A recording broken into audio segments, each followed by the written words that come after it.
Aleluya. Gloria a Dios. Dios les bendiga, hermano.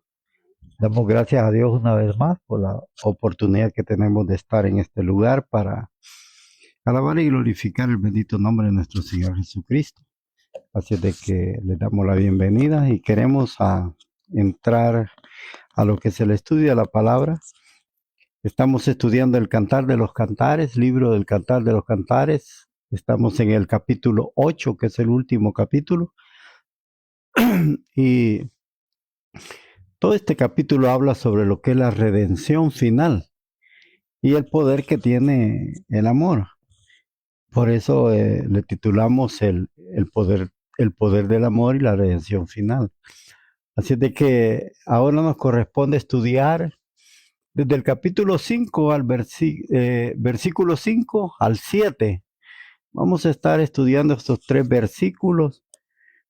Aleluya, porque tienen un gran significado y queremos estudiarlos de manera lenta o despacio, podemos decir, para ir sacando ese mejor provecho de lo que es la palabra del Señor. Así es de que hoy nos corresponde estudiar del 5 al 7 del capítulo 8. Cuando lo tenga, dice un amén. Amén. Dice la palabra del Señor de la manera siguiente. ¿Quién es esta que sube del desierto, recostada sobre su amado? Debajo de un manzano te desperté. Ahí tuvo tu madre Dolores. Ahí tuvo Dolores la que te dio a luz.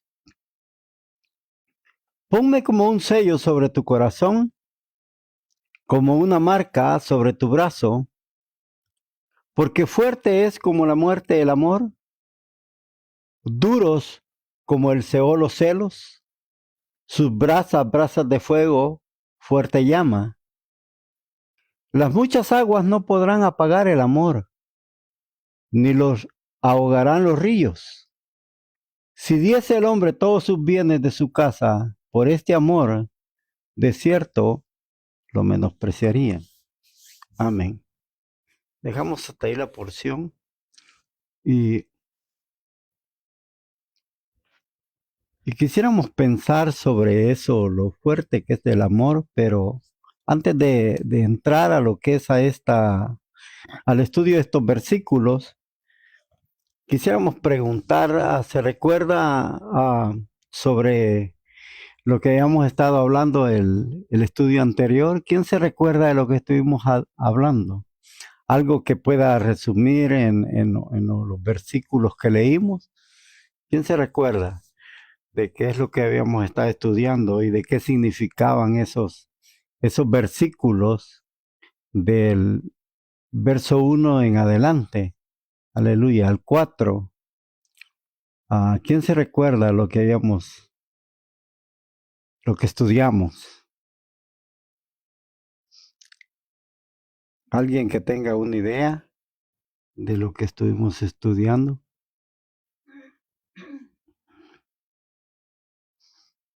¿Quién se recuerda?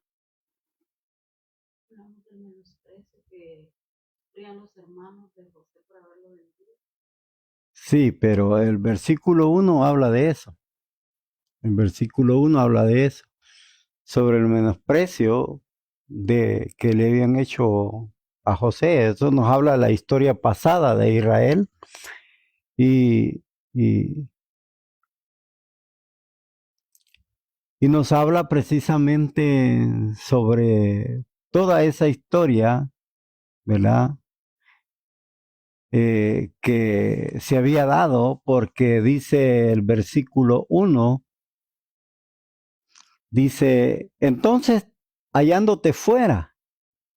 La palabra fuera es algo simbólico. ¿Fuera de qué? Fuera de casa, fuera de su tierra, es decir, alguien que está fuera de su casa o fuera de su tierra, ¿cómo se le conoce?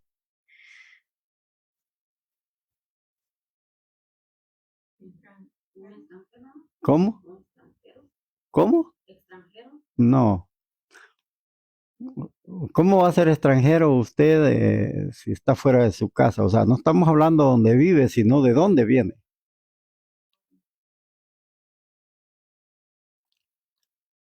Se le llama fuera, es el exilio. Exilio es estar fuera de la tierra, o como dijéramos ahora, la diáspora. Diáspora es estar fuera de su tierra, pero es el exilio, porque están fuera, están viviendo en una tierra que no es de ellos.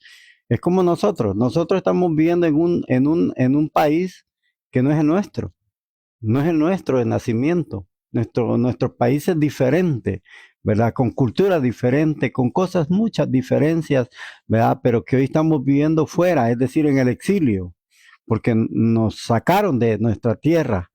Y no nos sacaron porque nosotros nos quisimos venir, sino nosotros nos venimos o estamos aquí por los problemas de la guerra, por lo que se dio en ese tiempo, por eso estamos acá, por los problemas de lo que es la posguerra. La posguerra, después de la posguerra se da todo lo que es las maras y todo eso. Entonces, en base a todo eso, nosotros estamos viviendo ahora fuera de nuestra tierra, es decir, en el exilio. Lo que dice acá. Dice, entonces hallándote fuera te besaría. Es decir, ellos no sabían que era José, porque José había adoptado una nueva cultura, un nuevo nombre. ¿Cómo? Le cambiaron nombres, el lenguaje. Una esposa que no era de su tierra, sino que era de una tierra desconocida, hablaba un idioma diferente. Es decir, todo había cambiado en la vida de José. Y cuando él les comenzó a hablar de su padre, de todo, ellos decían, bueno, este es egipcio, es nuestro hermano. Es decir, había confusión de sentimientos. Y ellos decían, bueno, si este fuera nuestro hermano, lo besaríamos, ¿verdad? Porque en verdad, cuando alguien encontraba a alguien perdido, pues lo primero que hacía era abrazarlo y besarlo. Recuérdese la historia del hijo pródigo, ¿verdad? Que es casi igual. Él estaba viviendo fuera, en el exilio, fuera de su tierra, porque se fue a vivir a una tierra extranjera, dice. Entonces eso habla del exilio. Y habla también de que dice, te metería en casa de mi madre. Es decir, la casa habla del templo. Y dice, y tú me enseñarías. ¿Qué es lo que ellos querían aprender? ¿Cómo? Aprender a amar, el arte de amar, o sea, porque amar no es algo muy sencillo, muy fácil, sino que eso es un arte, el aprender a amar es un arte. Entonces ellos querían aprender a amar como José amaba, ¿verdad? Porque a pesar de todo el daño que le habían hecho, a pesar de todo lo que él había sufrido, él no tenía sentimientos contrarios hacia sus hermanos. Él tenía sentimientos puros, él tenía sentimientos buenos hacia sus hermanos. Es lo mismo como Dios. Dios dice, mis caminos no son vuestros caminos, ni mis pensamientos son vuestros pensamientos. Es decir, yo tengo pensamientos de bien, dice el Señor, y no de mal. O sea, esa era la clase de pensamientos que José tenía o había logrado obtener a base del sufrimiento que él había tenido, pues había logrado este arte de amar, es decir, no culpar a sus hermanos por todo lo que había pasado, por todo lo que le habían hecho, es decir, y eso es lo que Dios quiere que nosotros hagamos. Cuando nosotros vamos al templo, vamos a la iglesia, estamos en alguna reunión de estudio bíblico, lo que Dios anhela no es tanto que nosotros aprendamos a ser pastores, a ser, es decir, evangelistas, a querer algún ministerio. Eso no es lo que Dios anhela de nosotros. Recuérdese que hay un dicho que el interés de Dios no es tanto en el ministerio, sino en el ministro.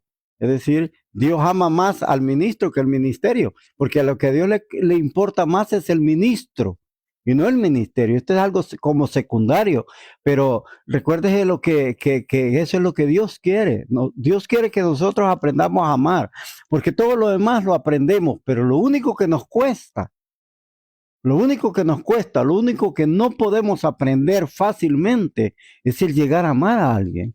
Y máximamente cuando alguien nos ha hecho daño. Eso es lo que menos nosotros queremos aprender a amar. Jesús les dijo a sus discípulos, ¿verdad? Amen a sus enemigos. Y ellos se extrañaban cuando Jesús les decía, amen a sus enemigos, oren por los que los persiguen, porque decían ellos, bueno, ¿cómo vamos a amar por nuestros enemigos? ¿Cómo vamos a perdonar a esta gente? O sea, ¿cómo? Eso es algo contrario a lo que a nosotros nos han enseñado, ¿verdad? Porque ellos habían aprendido a través de lo que es el Talmud, decía, ama a tu hermano y odia a tu enemigo. Eso era lo que les habían enseñado, odiar al enemigo, amar al hermano. Eso es lo que nosotros hemos aprendido, pero aprender a amar es lo que a nosotros nos cuesta. Y eso es lo que Dios aprecia de nosotros, eso es lo que Dios quiere de nosotros. Dice que Él quiere que nosotros aprendamos a amar como Él amó, ¿verdad? Ese mismo amor que Él mostró hacia nosotros, quiere que mostremos hacia las demás personas.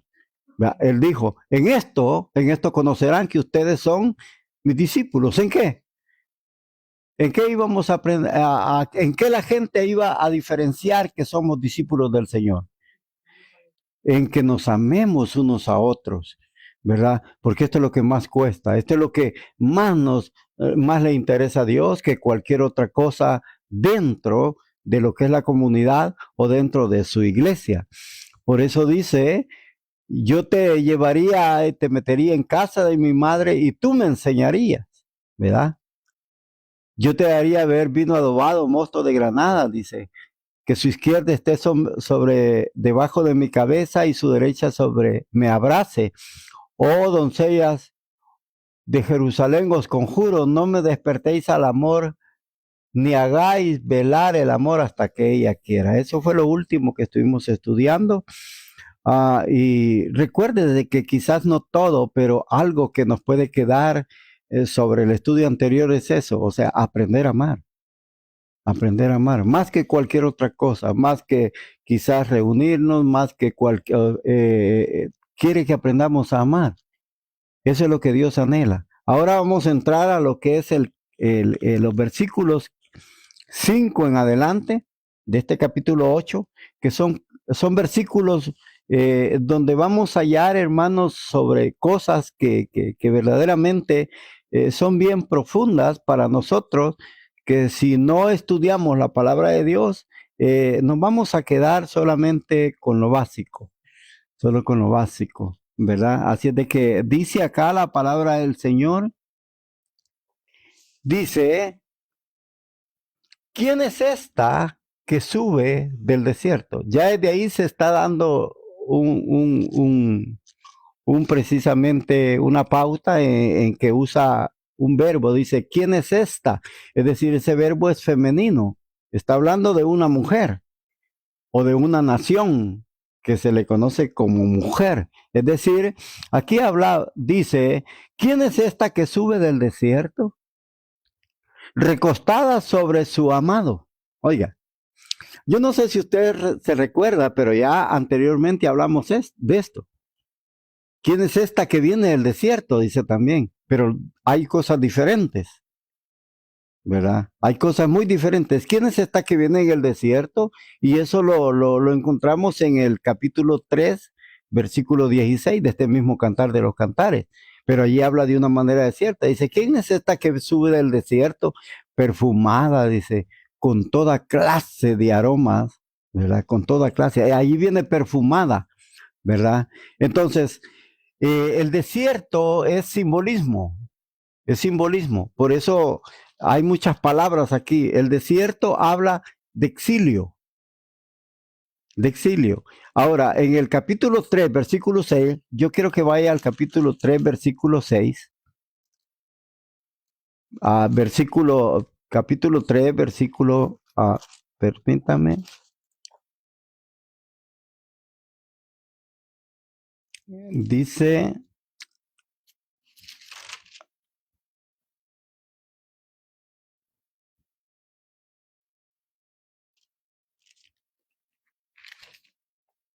permítame, no es el capítulo 3, pero está hablando sobre la que sube del desierto. Permítame. ¿Alguien se recuerda el capítulo que habíamos estado estudiando, donde habla sobre la misma palabra? 3. Sí, el 3. Ajá.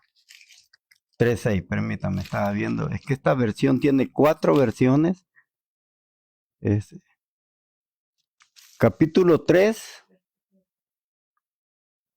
Ajá, así es. Versículo 3, capítulo 3, versículo 6. Aleluya. Dice, ¿quién es esta que sube del desierto como columna de humo, sahumada de mirra, de incienso y de todo polvo aromático? Ok, allí nos habla que está subiendo del desierto. Y en este capítulo 8, el versículo 5 también lo dice de la misma manera. Dice, ¿quién es esta que sube del desierto? Pero de allí no va perfumada de mirra. En aquel desierto hablaba, perfumada de mirra, habla de que en ese desierto, cuando ellos estuvieron, Dios les enseñó sobre cómo debían acercarse a Dios, es decir, a través de los sacrificios. A través de los sacrificios. ¿Y los sacrificios a quiénes apuntaban todos esos sacrificios? A Cristo. Entonces, cuando dice quién es esta que viene sube del desierto perfumada con mirra, la mirra habla de ¿qué? De muerte. Entonces, eso está hablando de la muerte del Señor Jesús, ¿verdad? Ella viene llevando a cabo toda clase de sacrificios que apuntan a la muerte del Cordero. Entonces, pero aquí hay algo diferente. Dice, ¿quién es esta que sube del desierto recostada sobre su amado? Oiga, y allí no viene perfumada, ahí viene recostada sobre su amado. Ahora, pero hay 2 desiertos. El primer desierto que habla de Egipto y el segundo desierto, es decir que hablan del primer éxodo, que de dónde subió Israel. ¿Cuál fue el primer éxodo? O el primer exilio que ellos tuvieron. Se puede decir ya, fue cuando fueron a Egipto. Ese fue el primer éxodo. ¿Se recuerda qué es lo que sucedió en el primer éxodo cuando ellos salen? ¿Qué es lo que sucedió? Sí, sí, pero cuando habla del exilio, que ellos salieron por todas aquellas obras que Dios había realizado en Egipto para que los dejaran ir. Ahora, cuando ellos salieron, ¿qué fue lo que pasó? Sí, pero antes de que los persiguieran, no, antes, lo que es el intermedio, las plagas y la persecución del faraón, cuando ellos salieron, ¿qué fue lo que pasó? ¿Salieron solo ellos? No. Salieron personas que no eran. Salieron personas que no eran israelitas, es decir, hubieron egipcios y hubieron otra clase de gente, o sea, como gente de Nubia que estaba también ahí, porque recuérdese que Egipto es simbolismo del mundo, es decir, donde hay una conglomeración de personas de diferentes culturas. Es decir, le voy a poner un ejemplo, es como Nueva York. Nueva York aquí en Estados Unidos. Es donde es la concentración que hay de la nación donde más culturas existen, donde hay gente de diferentes culturas. Así era Egipto. Había de diferentes culturas en Egipto. Entonces, cuando se dio esa salida, ese éxodo, no solamente salieron los hijos de Israel, sino que salieron gente de diferentes culturas con ellos. Ese fue el primer éxodo. Ese fue el primer éxodo, oiga. Pero en este capítulo 8, se habla de un segundo éxodo. Ahora, ¿habrá un segundo éxodo? ¿O será algo que a lo mejor no? Pienso que sí, cuando el pueblo de Israel fue llevado por Nabucodonosor, después volvieron a regresar. Sí, pero ese no es un exilio final. Estamos. Este éxodo todavía no ha sucedido. Cuando todas las naciones que han aceptado a Cristo vayan con él, ¿no? Exacto. Este es un exilio de redención final. Este éxodo todavía no ha existido. Ahora, porque aquí, oiga bien lo que dice, ya aquí este pueblo de Israel ya no cuando allá sube, es el primer exilio, y en este segundo exilio dice que viene recostada sobre el hombro de su amado. ¿Qué significa recostarse? ¿Qué significa recostarse? ¿Mm? Estar apoyado. Estar apoyada. Entonces quiere decir que ya no, su salir ya no va a ser por su fuerza, sino que va a estar apoyada en alguien. Va a recibir el apoyo del Señor. Ahora, pero este exilio se habla, Jeremías habla de esto. Yo quiero que vaya a Jeremías capítulo 16 para que nosotros lo veamos, que precisamente está hablando de un exilio futuro, un exilio que todavía no se ha realizado. Jeremías capítulo 16, aleluya. Jeremías 16, versículo 14 y 15. ¿Qué dice la palabra del Señor?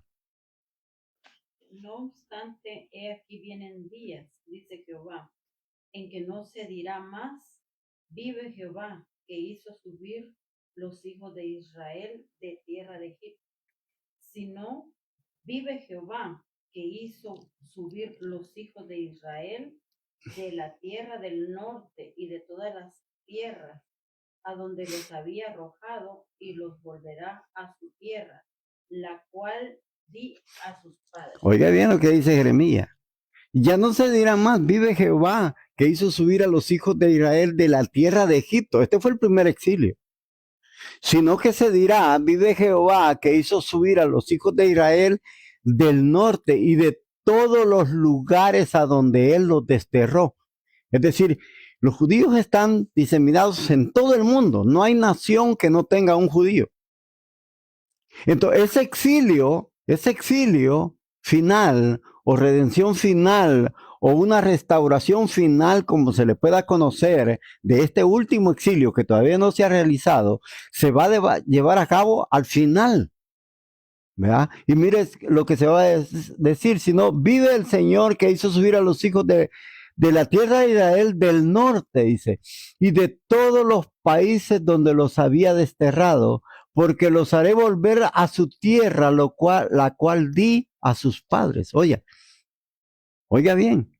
Entonces, los va a hacer volver, ¿verdad? Los va a hacer volver. Es decir, este último exilio, aquel primer exilio fue como algo, como un preludio, como una anticipación de lo que va a ser el exilio final. Es decir, como algo que como un ensayo de lo que va a ser el final. Recuérdese que en el primer exilio, que es el éxodo de Egipto, salió mucha gente de muchas naciones. Pero en este último exilio va a ser de todo el mundo. Recuerden que allá estaba la gente en Egipto, en una sola nación. Hoy no va a ser de una sola nación, va a ser de todo el mundo. ¿Por qué? Cuando Dios llame, oiga bien, cuando Dios llame a los hijos de Israel hacia su tierra en este último exilio, cuando ellos salgan, cuando los judíos salgan de esas tierras a donde Dios los ha desterrado, mucha gente va a ir con ellos, como cuando en el exilio de Egipto. Es decir, cada judío es como una semilla, porque un judío sentado en tierra extranjera hace familia, ¿no?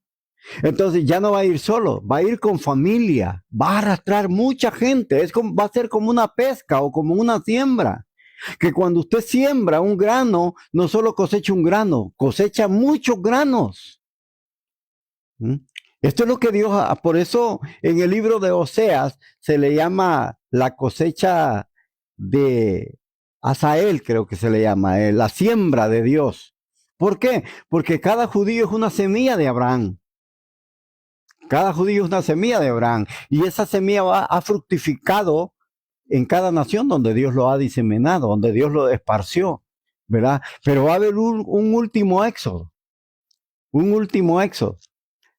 Este primer éxodo solo era un ensayo de lo que va a ser el último. Ahora, pero, oiga bien, en los tiempos de Jesús todavía cuando dice, y le voy a leer un versículo aquí mismo en Jeremías, capítulo 16, versículo 16, mire lo que dice. He aquí, enviaré a muchos pescadores, declara el Señor. Ahora, eso sucedió en el primer, ha sucedido y está sucediendo en el primer exilio. ¿Qué es lo que Dios ha hecho para recoger a muchos de sus hijos para que conformen esa comunidad cristiana o esa nación judía? ¿Qué es lo que Dios ha hecho? Ha enviado pescadores, ¿verdad? Eso lo comenzó con los discípulos. A ellos les dijo, vengan en pos de mí y os haré pescadores de hombres. Ahora, eso todavía se está realizando, porque a través de hombres ya los ha llamado, Dios ha llamado a hombres para que pesquen a estas personas a través de la palabra de Dios. Los van a estar pescando. Pero viene en el segundo éxodo, que es el segundo final, ya no van a ser pescadores. Mire lo que aquí dice. Dice, declara el Señor que los pescarán y después enviará a muchos ¿qué? Y ahí no van a ser pescadores. Y ahí no van a ser pescadores. Recuérdese que cuando, en el caso de los discípulos, cuando ellos, el Señor los hace pescadores, iban a pescar almas a través de la palabra. Y a través de la palabra, la persona tenía la facultad de decir si quería y si no quiere. No, pues no quiero. Yo no quiero ser pescado. No quiero que me pesquen. Entonces dice, no, desprecia el evangelio. Ahora, pero en el segundo exilio, ya no va a ser si quiere o no quiere. Porque los pescadores, los cazadores ya no van a ya no van a ser pescadores, van a ser cazadores. Y los cazadores cazan. ¿Cómo? Exacto. Ellos escogen su presa, ¿verdad? Ya no van a ser los pescadores pueden escoger, decir, voy a esa, que me pesquen en esta, pero siendo cazadores, los cazadores actúan de manera diferente. Ellos pescan o cazan su propia presa, es decir, que no todos. Y esto va a suceder. Dios en el último exilio va a enviar cazadores. Es decir, ¿y de qué nos habla esto? Precisamente Dios va a hacer todo lo que esté a su alcance para poder salvar a mayor número de personas. Es decir, Dios no quiere, como dice Pedro, no quiere que ninguno se pierda. Dios no quiere. Entonces, como Él no quiere que ninguno se pierda, sino que todos procedan al arrepentimiento, cuando pase la era de los pescadores, va a enviar cazadores. En esa era de cazadores, allí van a caer. Los que no quisieron en la primera, van a caer en la segunda. Eso es lo que Dios dice. Y dice, por todo monte y por todo collado y por las hendiduras de las peñas. Mire, es decir, que los van a buscar como que fuera oro. Los van a buscar como quien busca una aguja en un pajar, así como dice el proverbio, ¿verdad? Es decir, por los montes, por los collados. Y aunque se escondan en las hendiduras de las piedras, es decir, aunque se escondan en las cavernas, de ahí los van a sacar. Eso va a pasar en el último exilio, que es este exilio donde dice el capítulo 8, versículo 5, que dice que sube del desierto recostada sobre su amado. Volvemos a Cantar de los Cantares y dice, debajo de un manzano te desperté. Allí tuvo tu madre dolores, allí tuvo dolores la que te dio a luz. Oiga, ¿qué significa esto? Bajo un manzano te concibió tu madre. ¿Qué representa este manzano? ¿A quién simboliza este manzano? ¿Cómo? No, aunque está haciendo referencia de un manzano, pero no está haciendo referencia. Después que Israel sale, oiga bien, después que Israel sale, esto es lo bonito, conocer la historia de corrido y saber que todo esto que está hablando es simbolismo. Por eso yo los traigo a memoria la experiencia pasada de lo que fue Israel. Cuando Israel sale de Egipto, ¿a dónde hace su primera estadía?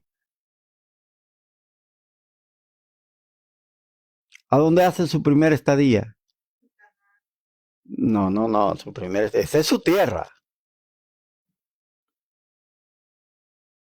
Porque recuerde que ellos estuvieron 40 días, 40 años en el desierto. Ahora, cuando ellos salen de Egipto, cruzan el mar, ¿a dónde ellos descansan por primera vez?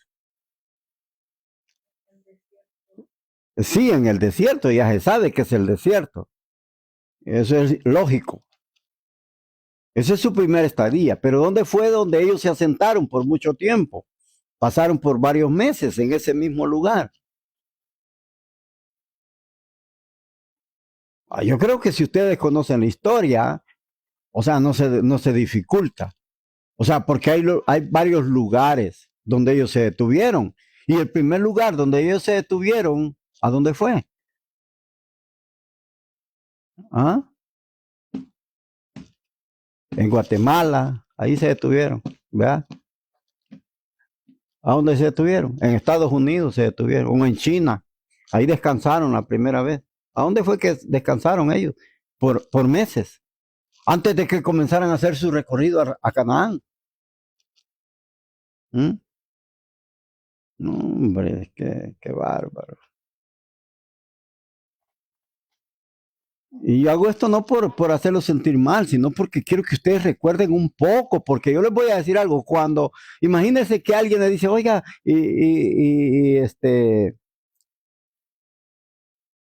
¿a cuántos metió Abraham en el arca? ¿A cuántos metió, hermana? A ninguno. ¿Y a quiénes metió Abraham, pues? Oh, no es. ¿Animales o personas? ¿Qué metió? Entonces, o sea, cuando alguien les hace una pregunta, si ustedes no se recuerdan de la historia y no la conocen, o sea, le van a decir, estuvieron en Berseba. No fue en Berseba. Estuvieron en donde hay 12 fuentes de agua y 12 palmeras. ¿Cómo se llamaba eso? ¿Cómo se llamaba cuando se detuvieron en esas fuentes de agua donde hay 12 palmeras y 12 fuentes de agua? ¿Cómo se llama ese lugar?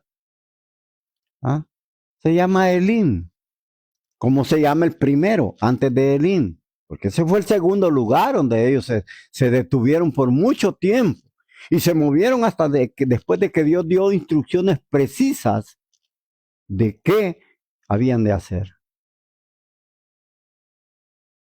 Es que ustedes no conocen la historia, ustedes son nuevos, porque ellos pasaron por el Sinaí, esa fue su primera estadía, el Sinaí, pero ustedes Sinaí en la Biblia no lo tienen, ¿verdad que no? ¿No lo tienen? Entonces, ¿a dónde ellos estuvieron mucho tiempo? Fue en el Sinaí. O sea, no se recuerdan lo que pasó en el Sinaí con el becerro de oro, o sea, todo eso no lo tienen ustedes en mente. O sea, o sea, yo le voy a decir algo, a veces me alegra, pero a veces me da tristeza también. O sea, porque es una historia muy conocida, muy conocida. Su primera estadía fue el Sinaí. Entonces, ¿cómo es que ustedes no saben que su primer lugar donde ellos llegaron fue Sinaí? Y que ahí se les dio las leyes.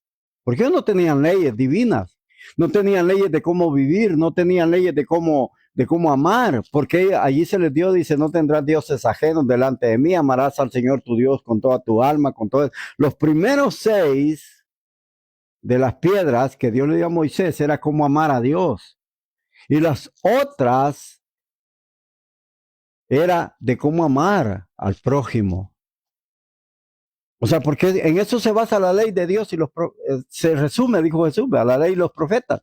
Es decir, en amar a Dios y en amar a tu prójimo. Eso es lo que Dios les dio.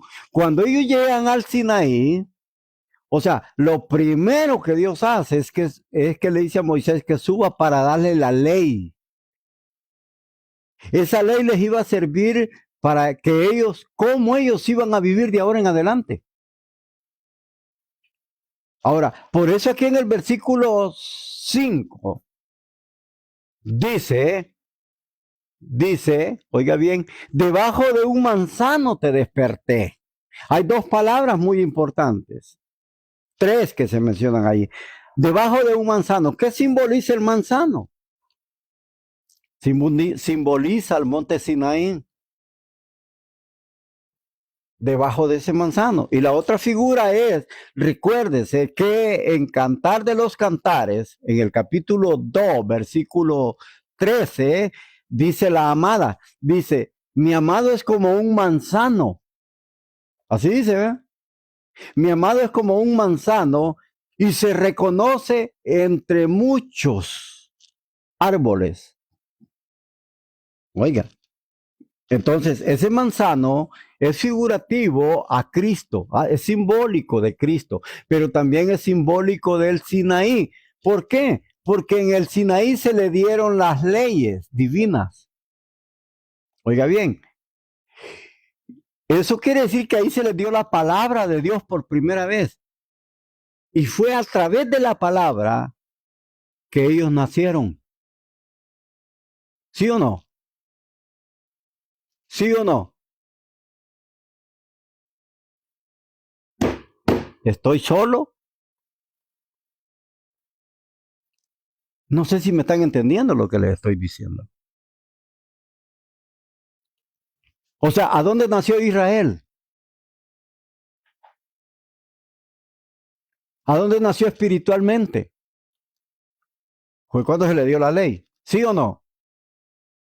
¿Ah? ¿Sí? Ok. Lo mismo pasa con nosotros. Cuando nosotros no conocíamos a Cristo, ¿cómo nacemos? ¿De qué manera dice la palabra de Dios? ¿De qué manera dice Pablo que usted y yo nacemos? ¿Mm? ¿De qué manera nacemos?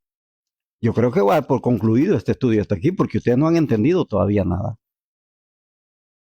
O sea, eh, yo quiero que ustedes aprendan, pero perder el tiempo también. O sea, es como que ustedes vayan a la escuela y el maestro se galille, diga todo y ustedes digan, no, no, no. O sea, ¿de qué sirve entonces? ¿De qué sirve?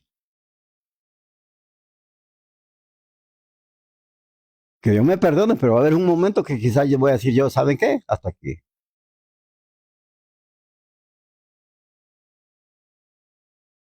Porque si no están aprendiendo nadie, entonces ¿qué estoy haciendo yo?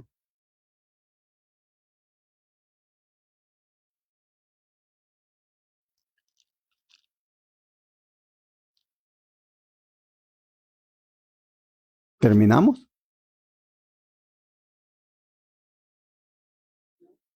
Entonces, ¿pero qué sentido tiene estarles explicando, estarles diciendo y cuando se les pregunta, o sea,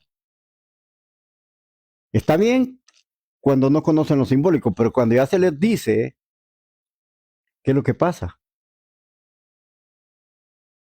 Ay, no, y no es que estoy molesto, sino lo que yo siento es tristeza, tristeza. Porque digo yo, si yo que les estoy explicando y ustedes van a otra iglesia donde no les van a explicar nada, los van a embobar. Y a eso sí le van a decir amén.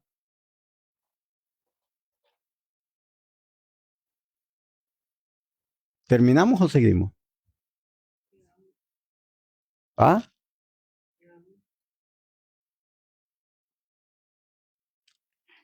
Una vez más, dice, debajo de un manzano, el manzano es simbólico del monte Sinaí. ¿Ok? Y dice, debajo de un manzano te desperté. ¿Por qué lo despertó? ¿Cómo es que Dios despierta el alma? ¿Cómo es que Dios despierta la vida humana? ¿A través de porrazos o a través de leñazos? ¿O cómo nos despierta Dios? ¿Cómo despierta nuestra alma para que comience a tener vida? ¿Cómo nos despierta? ¿De qué manera? ¿Ah? Como cuando estamos pasando momentos difíciles, Sí, podemos buscar pero de qué manera Dios nos despierta? por medio de la palabra. Ah, por medio de la palabra, ¿verdad? Entonces, ¿cómo despertó Israel? Por medio de la palabra, porque ahí se le dio la ley. Ahí se le dio la ley. Entonces, al darles la ley divina de cómo ellos debían de vivir cuando llegaran a Canaán, entonces es ahí donde ellos despiertan. Es decir, nacen de nuevo. La palabra despertar es nacer de nuevo. Es como nosotros, antes de que conociéramos al Señor, ¿de qué manera Dios nos despierta? Pablo dice, y se lo dijo Jesús también a Nicodemo, el que no naciere del agua, que es la palabra de Dios, y del Espíritu, no pueden ver el reino de Dios. Pablo dice que es necesario nacer del agua y del Espíritu, porque el agua nos limpia, nos purifica. Esto es lo mismo. Acá dice, bajo un manzano te concibió tu madre, es decir, te dio a luz y allí despertaste. Bajo de un manzano te desperté. Ahí tu madre tuvo dolores de parto, ahí tuvo dolores la que te dio a luz. Entonces ahí dice, debajo de un manzano te concibió tu madre, allí mismo te dio a luz, te hizo nacer. Bajo de ese mismo manzano te desperté al amor. Porque es así, hermano. Cuando nosotros venimos del mundo a Cristo, es lo mismo como Israel. Israel venía de un mundo donde lo habían tratado mal. Israel no sabía amar. En el Sinaí, a través de las leyes que Dios les estaba dando, iba a comenzar a aprender a amar. Lo mismo nosotros. Cuando nosotros, antes de conocer a Cristo, nosotros no amábamos a nadie. Éramos egocéntricos, nos enfocábamos en nosotros mismos. Ahora, cuando venimos a Cristo, nos cambia el panorama, nos cambia la perspectiva, nos resetea la mente y comenzamos a aprender a amar. Y eso es lo que hemos venido estudiando, que ellos le dicen, fíjese cómo le dicen el verso 1 del capítulo 8, es decir, enséñanos a amar, enséñanos. Eso es lo que ellos querían. Ahora que ya estamos aquí, estamos aprendiendo a amar. Lo mismo que dice aquí, bajo ese mismo manzano te desperté al amor. Oiga bien, es ahí donde Dios lo despierta a uno, lo despierta al amor. Es decir, ¿por qué? Porque uno vuelve a nacer de nuevo, vuelve a vivir, vuelve a ser diferente, ¿verdad? Y dice, graba mi nombre en tu corazón. Oiga, y dice, graba mi imagen en tu brazo. Oiga bien, graba mi mente, graba mi nombre, le dice, ¿a dónde? En tu corazón. Y graba mi imagen en tu mano derecha. Es decir, siempre la mano derecha habla de lo bueno, de la misericordia. Es decir, siempre que Dios hiciera algo bueno, lo primero que iba a hacer, ¿qué era? Si lo tenía grabado en su brazo derecho.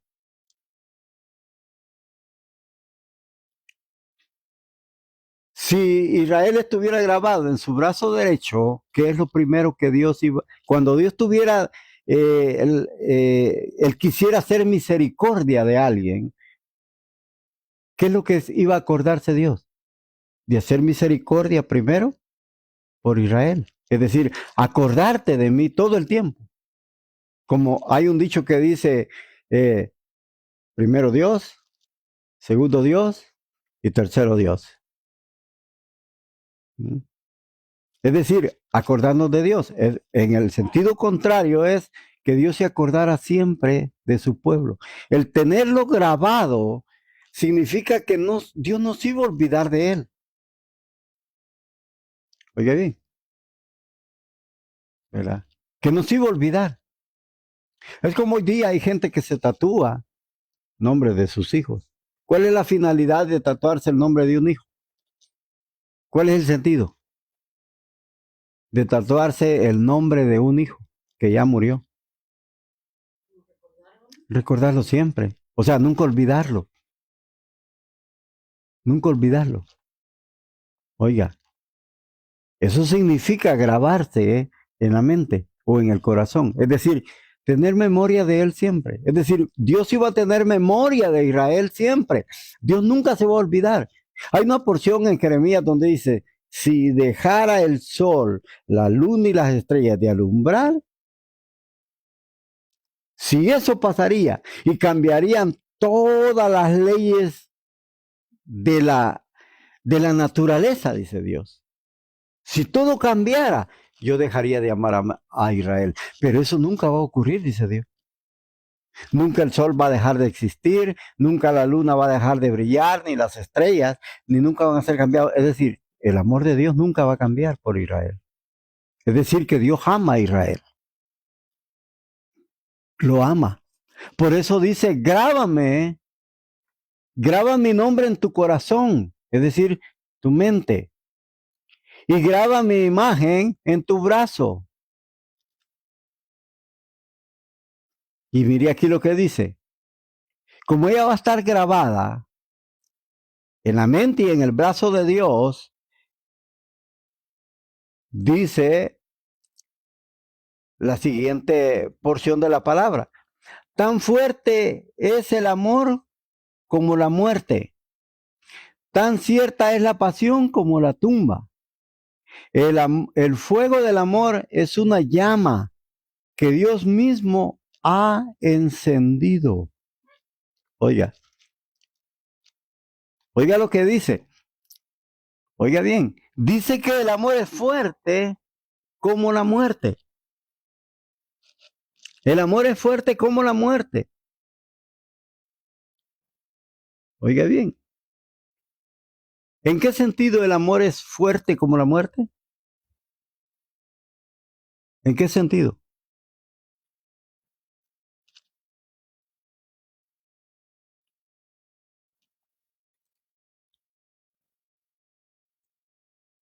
Porque arriba le dice, grábame en tu corazón y en tu brazo. O sea, ¿qué está pidiendo Israel a Dios? ¿Qué le está pidiendo? Que no lo olvide. ¿Por qué? No, no, no. Pero Dios los ama. Pero ¿qué pasa con Israel? Ah, rebelde. Entonces, es como que Israel esté diciendo, nunca me dejes de amar, aunque soy débil, aunque estoy enferma de amor, aunque mi amor es un amor enfermizo, no dejes de amarme. Aunque te voy a fallar, no dejes de amarme. Porque eso es lo que iba a pasar con Israel. Por eso le dice que la ponga como un sello sobre su brazo y una imagen es decir, en su corazón. ¿Por qué? Porque Israel era débil, sabía que iba a dejar de amar a Dios. Y sabía que Dios los amaba, que el amor de Dios iba a ser fuerte para con ellos. Y que Dios no los iba a dejar de amar aunque ellos no fueran fieles a Dios. Recuerda lo que Pablo dice a Timoteo, dice de que Dios permanece fiel, aunque qué, aunque nosotros, dice, seamos infieles. Dios permanece fiel aunque nosotros permanezcamos infieles. O sea, Dios nos ama a pesar de nuestra infidelidad. Dios sabe que nosotros le fallamos, ¿o no? ¿O no le fallan ustedes? ¿Ah? Y a pesar de eso, Dios nos ama. Entonces dice acá, oiga bien, dice, el amor es fuerte como la muerte. ¿En qué sentido es fuerte como la muerte? Usted sabe que la muerte nadie la puede detener. Y dice que es fuerte como la muerte. ¿En qué sentido el amor es tan fuerte como la muerte? ¿En qué sentido?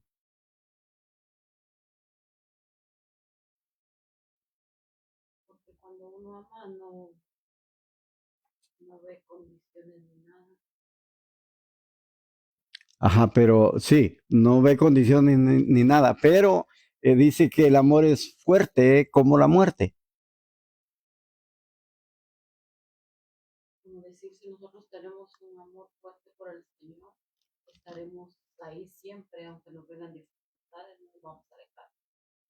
Ajá, pero en este caso es Israel quien está diciendo que el amor es fuerte como la muerte. ¿Por qué? Lo que Israel está diciendo, y quiero hacerle más así, más sencillo, lo que Israel está diciendo, que el amor de Dios es fuerte como la muerte. ¿Por qué es fuerte el amor de Dios como la muerte?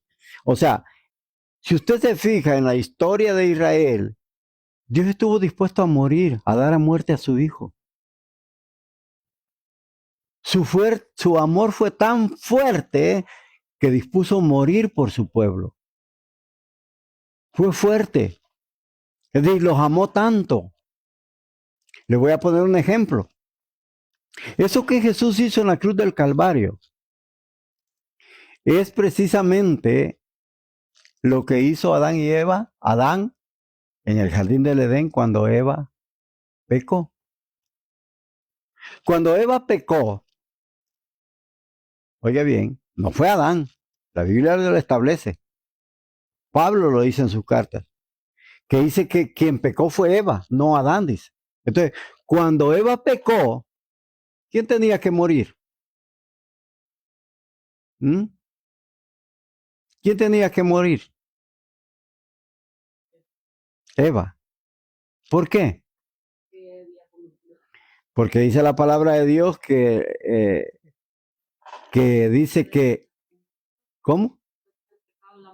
Que el precio del pecado es la muerte. Entonces Eva tenía que morir. ¿Y qué es lo que hizo Adán en lugar de dejar que solo Eva muriera? Comió, comió del fruto, ¿verdad? Aunque a manera de transgresión, dice Pablo, pero Adán comió. Es decir, el destino de Eva fue el destino de Adán. Por el amor que le tenía Adán a Eva, él decidió también pecar en forma de transgresión. Oiga, qué fuerte es ese amor. Es decir, que el amor que tenía Adán hacia Eva era tan fuerte que él decidió ser castigado junto con su amada, con Eva, y no solo permitió que Eva sufriera el castigo. Ese es amor. Y ese es un amor fuerte. ¿Por qué? Porque él está dispuesto a ser castigado por lo que su esposa cometió. Él estuvo dispuesto a sacrificarse por su esposa. Y esto fue lo que hizo Cristo en la cruz del Calvario. O sea, porque la que había pecado, ¿quién era? ¿Quién era el que había pecado? Era Israel. Entonces Israel tenía que ser juzgado por Dios. Pero Jesús dijo, no, el destino de Israel es mi destino y yo voy a morir por ella.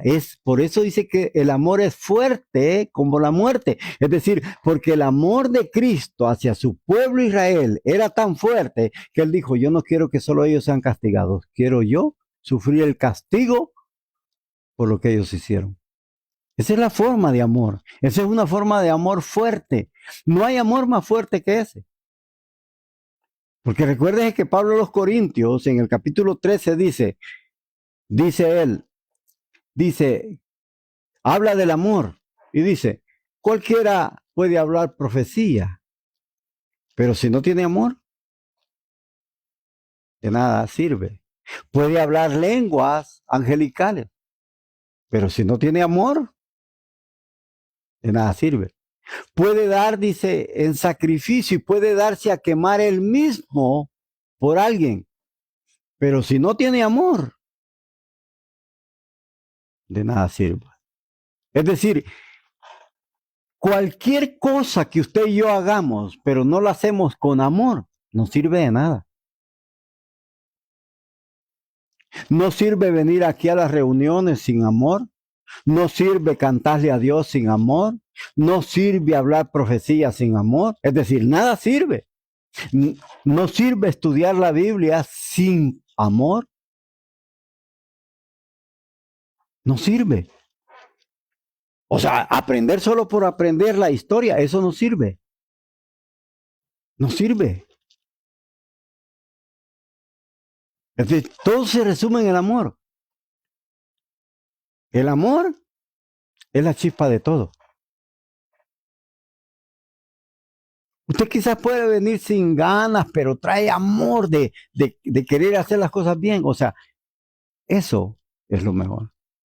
Por eso dice acá que fuerte es el amor como la muerte. Es decir, ¿por qué? Porque ellos sabían que iban a fallar como pueblo. Y al fallar como pueblo iban a ser castigados. Pero el amor de Dios no iba a permitir. El amor de Dios que le tenía a su pueblo no iba a permitir que ellos fueran destruidos. ¿Mm? Es lo mismo como cuando en el desierto, ¿cuántas veces no falló Israel? Y hubo un momento que hasta quisieron apedrear a Moisés y a Aarón. Entonces Moisés, desilusionado, dijo, no, ¿sabes qué le dijo Dios? Voy a hacer una nueva nación. Apártate de ellos y los voy a destruir a estos. ¿Eso era lo que Dios quería, destruirlos? No. O sea, Dios estaba probando a ver si Moisés sentía ese mismo amor que Dios sentía por su pueblo. Entonces, si pudo comprobar que Moisés amaba a Israel, porque él le dijo, si tú lo destruyes, también borra mi nombre del libro de la vida. Es decir, ese era amor. Dios amaba a Israel, Dios no quería destruirlo, pero quería saber si Moisés tenía ese verdadero amor por su pueblo. Y pudo comprobarlo, porque Moisés intervino para que Dios no hiciera eso, porque amaba a Israel a pesar de todo. Entonces, de la misma manera, Moisés es figura de Jesús. Así como Jesús amó a la nación, que era una nación débil, una nación que fallaba, aún así dijo Dios, dijo Jesús, yo voy a morir por mi pueblo. Él decidió morir. Y dice aquí, tan fuerte es como el amor la muerte, tan cierta la pasión como la tumba. ¿Ya? El fuego del amor es una llama que Dios mismo ha encendido. Oiga, oiga bien lo que aquí dice en esta versión, que el fuego del amor es una llama que Dios mismo ha encendido. ¿Cómo es que Dios, perdón, cómo es que Dios ha encendido esa llama del amor? ¿Cómo es que Dios ha encendido esa llama del amor que aquí dice, ¿verdad? Que Dios mismo ha encendido.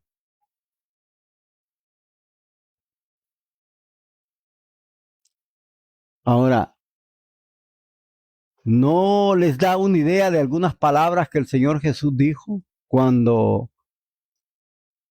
le dijeron, cuando Él dijo que no había al mundo, no vino al mundo a traer paz? ¿Se recuerda lo que dijo? Dijo el Señor, yo no he venido al mundo a traer paz. ¿He venido a qué? A traer espada, dijo. A poner en conflicto la nuera con el yerno, la hija con su madre, el padre con sus hijos. Es decir, a despertar esa llama, pero una llama que el mundo no esperaba. Lo mismo dice acá. O sea, dice que el amor es una llama. El amor es como una llama que Dios mismo ha encendido. Ahora, ¿por qué Dios ha encendido esa llama? Le voy a poner un ejemplo. Cuando Jacob puso por encima el amor de José sobre sus hermanos, ¿qué encendió? Pues sí, pero ¿llama de qué? Llama de odio. Llama de odio. Eso fue lo que encendió. Ahora, cuando Dios declara en todas las escrituras que Dios ama a Israel y lo va a seguir amando, ¿cuál es la llama que enciende? ¿Cómo? Celos. ¿De quién? ¿De las otras naciones? ¿De las otras naciones? Porque recuerden que hemos venido estudiando de que el pueblo de Dios dice, Dios es mío, mi amado es mío, dice, no es de nadie más. Porque Dios los amó a ellos, ¿verdad? Ahora, pero ese amor hacia ellos ha encendido esa llama de odio en contra de Israel. Lo que a Israel está ocurriendo ahora, oiga bien, lo que a Israel le ocurre en la actualidad del odio que las naciones sienten, ¿por qué lo sentirán? ¿No es lo mismo que sintieron los hermanos de José por José? Porque Jacob es lo mismo. Jacob es una figura de Cristo que ama. José es una figura del pueblo de Israel también. Entonces, así como Jacob amó a José y puso ese amor sobre los hermanos de José, encendió una llama de celos, de odio hacia su hermano y por eso lo vendieron. Eso es lo que ocurre con Israel. O sea, cuando Dios declara en las escrituras que Dios lo ama, las otras naciones se sienten celosas. Y van a hacer cualquier cosa para que, o sea, le voy a decir algo, cuando usted se siente celoso de otra persona, ¿qué es lo que hace para que aquella persona que ha puesto su mirada o que ama a esta otra, deje de amarlo? ¿Qué es lo que hace?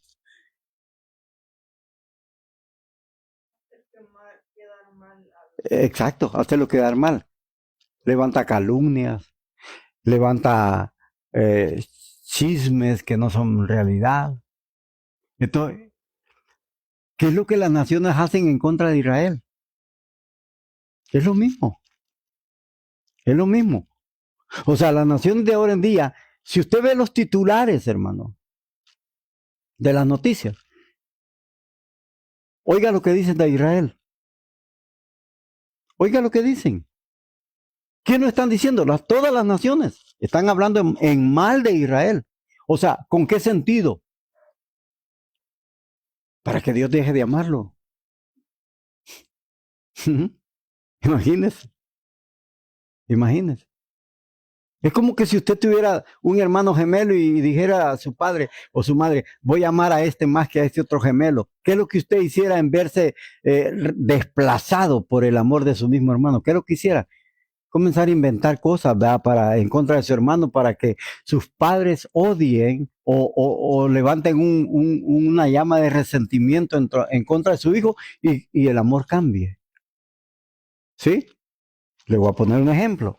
¿Qué pasó en la historia del hijo pródigo, el hermano mayor y el hermano menor? ¿Qué es lo que el hermano mayor decía al hermano menor? ¿Qué es lo que decía? Este no aprecia lo que tú le das. Mira, se gastó todito la herencia que tú le diste y aún así le vuelves a poner anillo nuevo, le das traje nuevo, le das sandalias nuevas, lo amas todavía, aún así.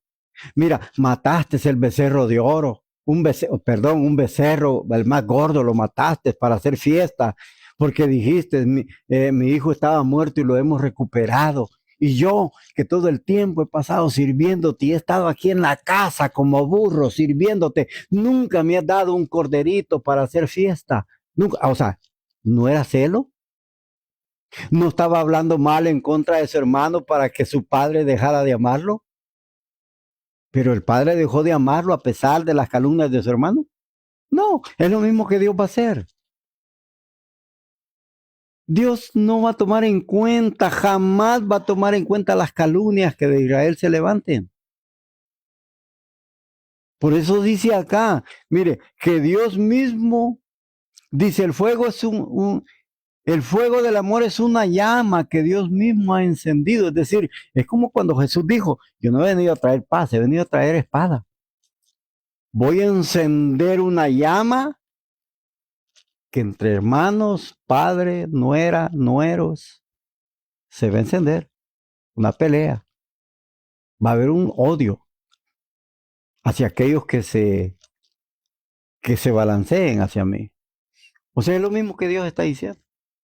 Dios mismo ha encendido esa llama. ¿Por qué la encendió? Porque dijo, Israel es mi mayor tesoro. ¿Y nosotras las naciones qué? Entonces no somos tus hijos, sí, pero amo más a Israel, dijo el Señor. Entonces, las naciones están haciendo eso. Entonces, por eso dice aquí que Dios ha encendido esa llama. Dios mismo la encendió, esa llama de resentimiento, de odio en contra de Israel. Él la ha encendido.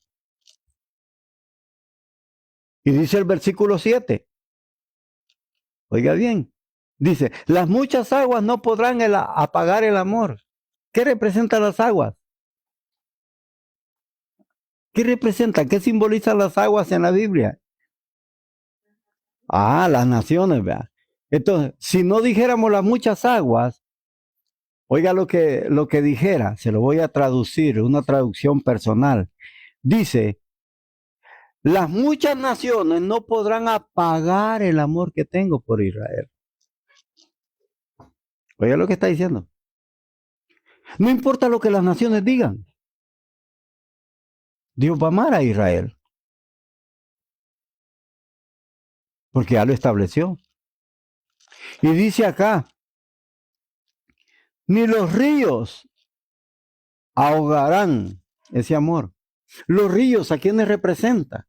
Si las muchas aguas representan a las naciones, ¿a quién representan los ríos? Es decir, a ciudades, pueblos. Las muchas calumnias de los pueblos no van a poder ahogar tampoco ese amor. Como las muchas naciones, como dice arriba, ¿verdad? Que las muchas naciones no podrán apagar, las muchas naciones no podrán apagar ese amor, aunque calumnien, aunque digan, aunque hagan lo que hagan, no van a poder apagar el amor que Dios siente por Israel. No lo van a poder apagar. Eso es lo que Dios está diciendo. Ahora, si todo eso que las naciones hacen no va a poder apagar ese amor que Dios tiene por su pueblo, ¿podrá hacerlo la iglesia? Porque hoy en día dicen que la iglesia ha tomado el lugar de Israel. Eso es lo que dicen, ¿verdad? Todas las iglesias cristianas. Que la iglesia ahora, las promesas que eran de Israel hoy son de la iglesia. ¿Será verdad? O sea, ¿qué es lo que Pablo escribe a los romanos en el capítulo 8? Es lo que escribe. Dice que Dios, dice, ha levantado un celo en contra de Israel. Pero eso dice, es un celo solo momentáneo. Dios está provocando a celo a Israel con las naciones.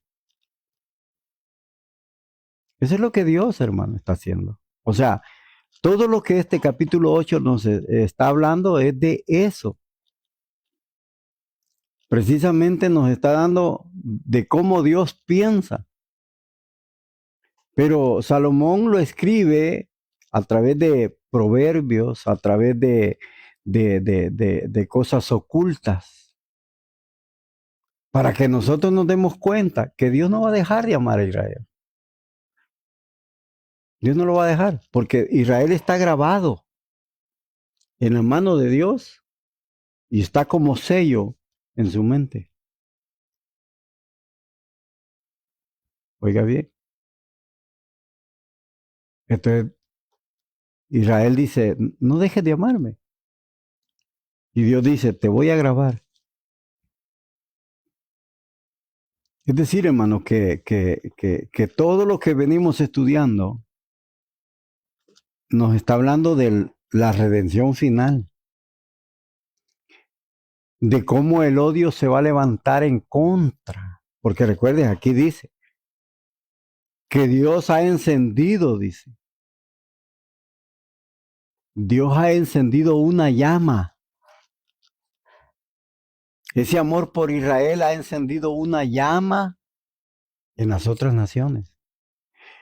Eso quiere decir que ese odio por Israel va a seguir.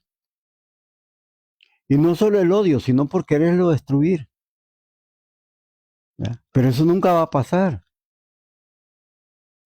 Eso nunca se va a dar. Y eso es lo que a través de Salomón en este libro nos viene diciendo. ¿Ya? Nada, las muchas aguas no lo podrán apagar. Las muchas naciones, aunque digan cosas de Israel, no podrán apagar ese amor. Los muchos ríos no podrán tampoco apagar ese amor. Es decir, es lo mismo como cuando Pablo, y con esto finalizo, como cuando Pablo habla a los romanos en el capítulo 8, donde dice, ¿quién separará? ¿Quién los separará del amor de Cristo? Vamos a buscarlo. Romanos, aleluya, con lo que vamos a estar finalizando. Romanos capítulo 8.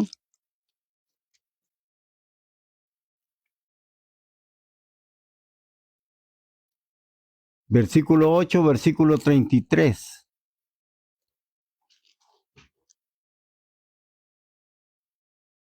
Dice, ¿quién acusará a los escogidos de Dios? Primeramente hablando de Israel. O sea, ¿quién puede acusar a Israel si Dios lo ha justificado? ¿Quién puede? Nadie, ¿verdad? No importa lo que las naciones digan. Dice, ¿quién acusará a los escogidos de Dios? Dios es quien justifica. ¿Quién es el que condena? Cristo murió por ellos. Si más aún, el que resucitó, el que además está a la diestra de Dios, está también intercede por nosotros, dice. Versículo 35, dice, ¿quién nos separará del amor de Cristo?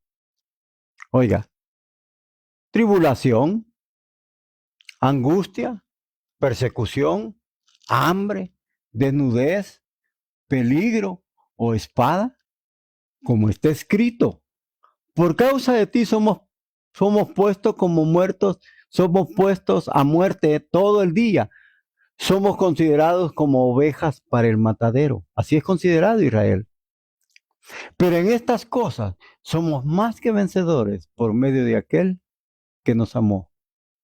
Porque estoy convencido, y aquí se trata de algo diferente.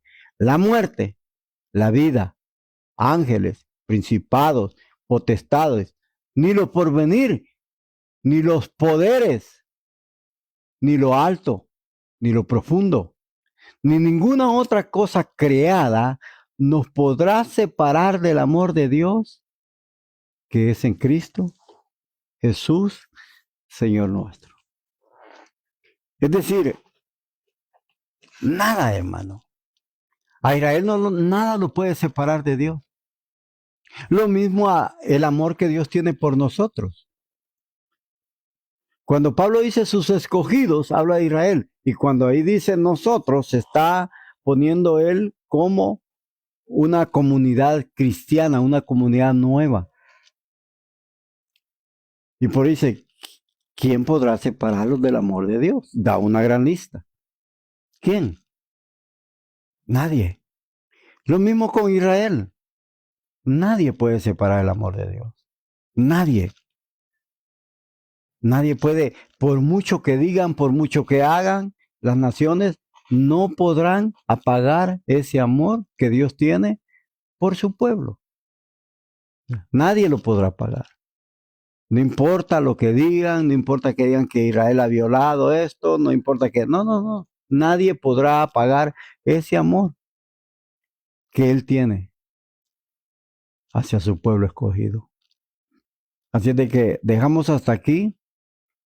Luego vamos a estar entrando ya a lo que es en el versículo 8, en donde sigue hablando de Israel